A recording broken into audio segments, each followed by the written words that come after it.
Dieu a dit, le temps est peut-être la chose la plus relative de tout ce qui est relatif en ce monde. Le temps vous fait trébucher, il vous déroute. Lorsqu'il s'agit du temps, vous êtes entre deux chaises. Ah, l'infinité, c'est une autre histoire. Nous pouvons dire que vous fredonnez et dansez, pour ainsi dire, à votre propre rythme. Dans l'arène du temps, vous traînez des pieds. Dans l'infinité, vous jaillissez. Qu'y a-t-il de plus à dire? Les horloges sont une chose, le lever et coucher de soleil en sont une autre. Il y a des horizons où le ciel et la terre se rencontrent, mais le temps fait toujours des allées et venues. Le temps arrive autour du coin et s'enfuit en même temps. Le temps est un amoureux errant. Le temps est comme l'ego vu sous un angle différent. Il vous pousse, il vous tire, comme s'il tirait des coups de feu à vos pieds en vous faisant danser. Vous essayez de rattraper le temps pendant que vous essayez aussi de vous en soustraire. Le temps vous dirige, ne remplissant jamais ce qu'il prête remplir. Je soulève un rideau, passez en dessous et l'infinité capturera votre cœur.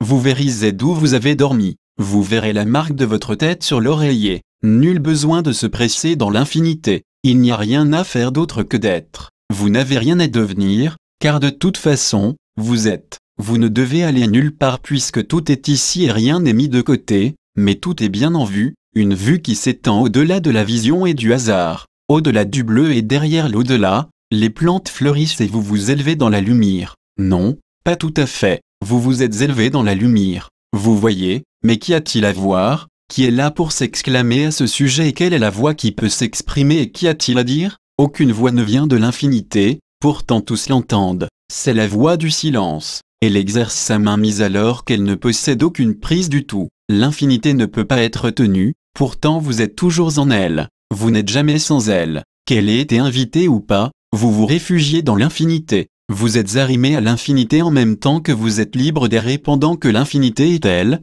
toujours en dehors de l'écoulement du temps. Rien ne s'effondre dans l'infinité. Il n'y a aucun piétinement. Il y a l'êtreté. Où vous situez-vous lorsqu'il n'y a aucun espace et aucun désir d'aller quelque part? Dans l'infinité, vous ne trébuchez pas sur le temps et le temps de son côté qui n'existe pas, ne vous fait pas trébucher. Il n'y a rien qui se mette au travers de votre chemin, bien qu'il n'y ait aucun chemin. Il n'y a pas de comment, ni de quand, ni de où. Qu'y a-t-il d'autre qui ne soit dans l'infinité qui ne soit pas le berceau de toute existence? L'infinité n'est pas un cocon et pourtant l'infinité est votre milieu, même si l'apparence n'existe pas dans l'infinité. Vous n'êtes jamais moins que l'infinité, vous n'êtes jamais plus ou moins. Vous êtes tout ce qui y est, accompagné de la puissance du néant dans le creux de votre main, bien qu'il n'existe aucune forme physique. Même moi, Dieu, je ne peux décrire l'indescriptible, pourtant l'infinité est l'unique réel. Tout le reste ne l'est pas. Vous résidez dans l'infinité. Vous êtes rempli de l'infinité et imbibez ce qui ne peut pas être mangé,